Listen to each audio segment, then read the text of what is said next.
scorelines from the NRL's Day 2 of Round 1, plus the squads and my prediction for the Super League match between St Helens and Leeds Rhinos.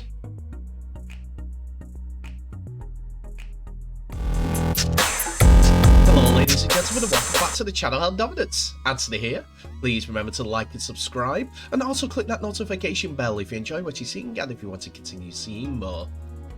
And also remember that we're running that Buy Me a Coffee campaign. Please consider donating. No obligation, but it helps the channel.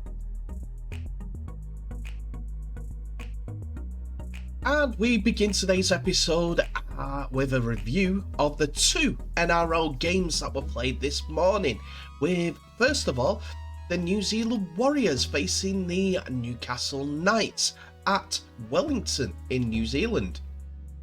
The Warriors are set to play their first game in Wellington since round 18 of 2019, when a Blake Green drop goal gave them a 19 points to 18 win over the Cronulla Sharks.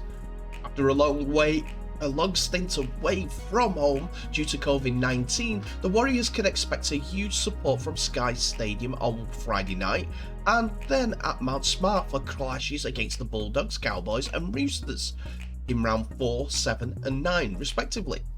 With new coach Andrew Webster at the helm a new number of key signings, the Warriors will look to hit the ground running as they look to return to the finals for the first time since 2018.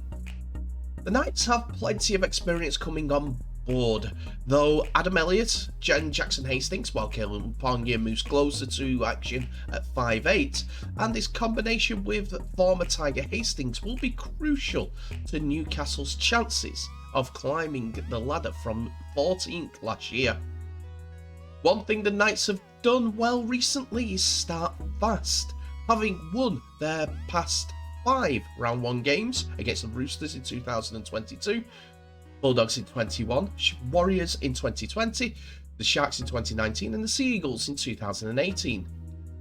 And with that, here is the team news for the game.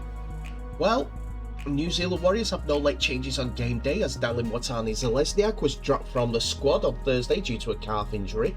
His place on the wing has been taken by Edward Cozy. New recruits Murata Niukore, Dylan Walker, Mitch Barnett and Charles Nicol-Clodstad, as well as Team Maria Martin, headline a new look Warriors team.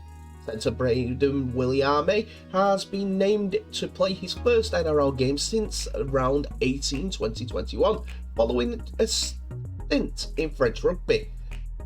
Former Dragon Jackson Ford makes his debut for the club in the back row, while Freddie Lussick is the reserve. The Knights are 1-17 with no late changes an hour before kick-off, with Dane Gagai another week away, so Enari Tuala slots into the centre position in his return from a pectoral injury. Superstar Kalen Ponga steps out in the number 6 jersey at NRL level for the first time since round 3 of 2019. Ponga's teammate is in the halves, his new recruit Jackson Hastings in the halves, and Lachlan Miller makes his club debut at fullback. Adam Elliott, Jack Hetherington are good to go from the bench, while Phoenix Crossland has grabbed the number 14 role, while Jack Johns is named as the 18th man. And it was the New Zealand Warriors day, as Edward Cozy and Bunty Afoa gave a first-time score line of 10 points to 6, with Lachlan Fitzgibbon scoring in the first minute.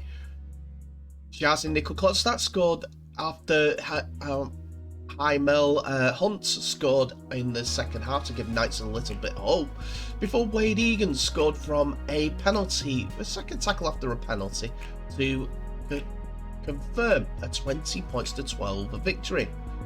John Johnson converted 2 from 4, while Jackson Hastings converted 2 from 2. The Warriors' victory after a gutsy defensive effort in the final 15 minutes, which included try-saving tackles from Charles Nicol-Clodstad and Adam Pompey.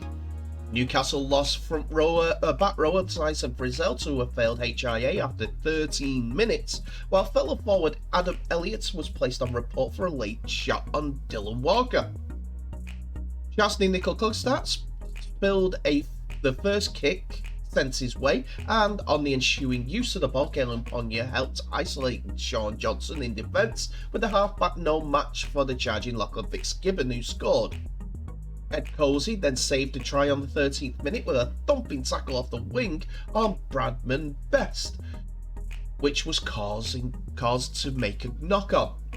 15 minutes from the break, Tohu Harris sent Mitchell Barnett through a gap, and while the prop couldn't score himself or find a supporting player, on the next set, Ed Cozy drived over in the corner, but with Johnson's kick missing, the hosts still trailed 6 points to 4. Ratanekori came very close to adding a third shot time later, but was held up, while Braden Willami spilled the ball on a good chance close to the line just before the break. 5 minutes into the second period, Newcastle stripped the Warriors for numbers down the left edge, finishing with Hunt scoring and Hastings nailing the clutch sideline conversion for a 12-10 lead. After breaking free from just halfway, Viliami found a racing Nickel Klutstad, who rounded Dom Young to put the Warriors back in front. A drop ball from Hunt was regathered and a touchdown over in the line by Josh Curran 25 minutes for time, but a further inspection from the bunker found a double knock-on.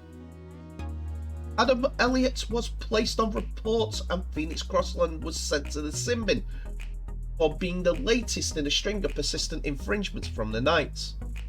Both sides soaked up prolonged periods camped on their own line in the final 20 minutes, with Nickel Klutstad and Adam Pompey saving certain tries before Wade Egan scored. The second game of the day was the Penrith Panthers versus Brisbane Broncos, and the defending premiers Penrith will launch their quest for a third premiership title when they face the Broncos in round 1 at Bluebet Stadium. Both sides have been in the headlines over the summer, with star players already sorting out their futures elsewhere in 2024, with Ivan Cleary and Kevin Walters sure to want to focus on being back on the field. Penrith's Golden Point loss in the World Cup Challenge to St Helens less than a fortnight ago will sting to the two-time champions, who will officially start life without the services of Api Coruscant and Viliami Kikau. Brisbane's pre-season challenge looks promising in classes with the Titans and Cowboys, but it was the side slide down the Telstar Premiership ladder in the second half of last year, which provided all the motivation. The battle of the forwards, particularly through the middle, with Payne Haas and Pat Corrigan taking on James Bishara and Isaiah Yeo, is a big draw. While halves Jerome Luai and Nathan Cleary will want to make an early NRL season statement. And with that, here are the teams. First of all, the Panthers. World Cup winner Liam Martin and Clive Churchill medalist Dylan Edwards are both good to go for the season opener after knee and hamstring injuries respectively. 11 members of the starting 11 from last year's grand final will line up against the Broncos. The season-ending injury to Tyler May sees Sonia Taruva start on the wing in round 1, and permanently if he can cement the spot in the early rounds. Former Tiger Luke Garner fills the left edge spot vacated by Viliami Kikau, while Sony Luke comes off the bench to back up Mitch Kenny at hooker. Kevin Walters' side was unchanged from their late changes, with no late changes, I should say. Selwyn Cobbo moves to fullback to replace Reece Walsh, who is nursing a fractured eye socket. And Jesse Arthurs comes onto the wing in his return to the club after a season with the Warriors. Corey Pack's impressive start to the year has earned him a spot on the bench alongside Keenan Palacia. Thomas Fledgler and Martin Tapau are in line for their Broncos debuts. But it was the Brisbane Broncos who came away with a win after producing a stunning upset to beat defending premiers at Bluebet Stadium. Back-to-back tries from a young gun Herbie Farworth in the opening half put the visitors out to an early lead, and the Broncos held on with an Adam Reynolds field goal, icing the Broncos' first win at Penrith since 2009. It was the defending premiers who were first to open their 2023 campaign with a spectacular team try from beyond halfway. Dylan Edwards, Nathan Cleary and Liam Martin were all on hand on the right side shift before Stephen Crichton raced down the touchline in the southern corner to hand Cleary his 500th goal in the NRL. Come the 17th minute, the visitors hit back through centre Herbie Farworth, who stepped around Crichton, who only had an eye for the intercept and crashed his way over the line to level. 2 minutes later, and it was Farworth again who found himself in a foot race with Panthers winger Brian To'o, and he managed to get his hands to the ball first to go back to back for the Brisbane side to put the Broncos 12-6 ahead. Martin and new recruit Luke Garner both crossed the line before half-time but were unable to capitalise through errors, and the visitors went into the break with a 6-point lead over the reigning premiers. The game developed into an arm wrestle in the second half, both sides unable to add to the scores until 70th minute, when Broncos skipper Adam Reynolds slotted a field goal with 10 minutes to play to hand the side a 7 points lead. Come the 72nd minute though, and Penrith missed another opportunity to reduce the deficit with a Premiership winning 5-8, Jerome Luai putting the ball down just short of the line. And with less than 4 minutes to play, Panthers hooker Sione Luke brought Penrith back within reach as he burrowed over the line for a dummy half. Cleary converted for a 13-12 scoreline. Handing the possession off the kickoff, Cleary had a shot at a field goal to level up the scores, but the ball fell short and the Broncos held on to beat the Panthers 13 points to 12.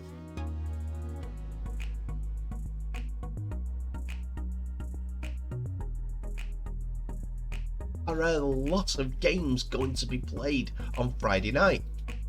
So Super League in the Infinite Wisdom chose one game for Thursday night, which was Warrington Wolves versus Salford Red Devils, 36 points to 20 in the Wolves' favour, and then chose 5 games on the Friday fixtures, with Wakefield Trinity facing Huddersfield Giants, Castleford Tigers facing Wigan Warriors, Catalans Dragons facing Hull FC, St Helens return to Super League, return to their home stable in Super League to face the Rhinos in a repeat of the grand final from last year, while Hull KR face Leeds Leopards. While that could be construed as good for the traffic around the UK, with it being coming up to spring in the next at the end of the month, it's not good for the Super League pundits, those that want to get all the information out to them, namely myself, as I'll be up all night trying to sort this malarkey out. But there is one game live on TV, and that is the one that you can see next to me, St Helens versus Leeds. And as I said, it's the World Cup winners, 4-time champions homecoming as they grace Langtree Park, the Totally Wicked Stadium, for the first time this year. And with that, both teams named their squads. This is the Leeds one, as we'll go with the away team first, as it is a welcome back for James Bentley to the 21-man squad in only one of 2 changes in the initial call out that the Leeds put up earlier in the week. The other change was Leon Ruan, as Jack Sinfield comes in for him. Jack Sinfield may not be involved in the team as he featured for the reserve side, the Leeds reserve side last night in their victory. Going back to James Bentley, he comes in for Morgan Gannon, who will miss the game and possibly the next due to HIA protocols. But otherwise, Leeds are looking to Blake Austin and Aidan Caesar to seize the day for the team, with Cameron Smith possibly coming in from the bench to add that go-forward impetus. Sam Lissoni as well as a big impact player, but Liam Tyndall is in the squad too. But don't expect any changes in the back line for now. For the champions, they have squad news, as last week they were without Tommy Makinson, and he comes back into the squad after their victory at Castleford. This means that Nathan Baxter will drop out of the squad completely. Otherwise, Saints are unchanged as they look to improve their team and get players back to fitness, ready as the seasons roll on. Again, Lomax and Dodd will be expected to join the starting lineup, and there'll probably only be that one change with Makinson being their number one kicker in the team. So it will look like there's a possibility that John Bennison will miss out of the starting lineup, as T. Ritson was the try scorer last time out. Don't get me wrong, Saints will be looking to keep the competition going with places as they charge towards a 5th chart title attempt. So as this is the only game on the TV, I'm going to stick my neck on the line for tonight, and I'm going to say Saints are going to win, and win quite well, but not as convincing as most people will think due to the early season form of Leeds. I'm going to say 34 points to 12, as Saints are still trying to find their rhythm under new coach Paul Wellens, and also being behind the 8 ball when it comes to games played compared to other teams in the competition, and namely Leeds. It's going to be a tough old graft, but St Helens will just have too much for Leeds, as they did in the grand final at Old Trafford at the end of last season.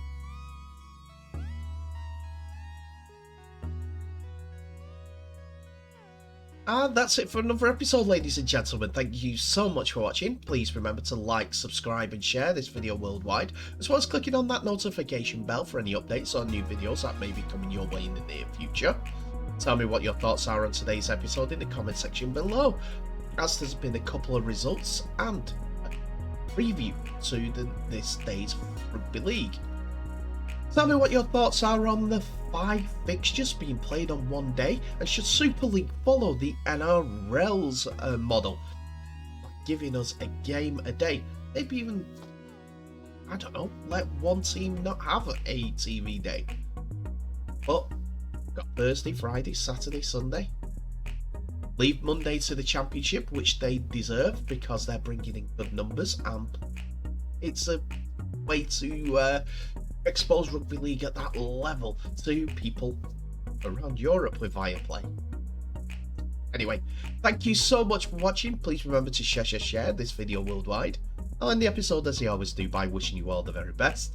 So please stay safe, and I'll see you in the next episode.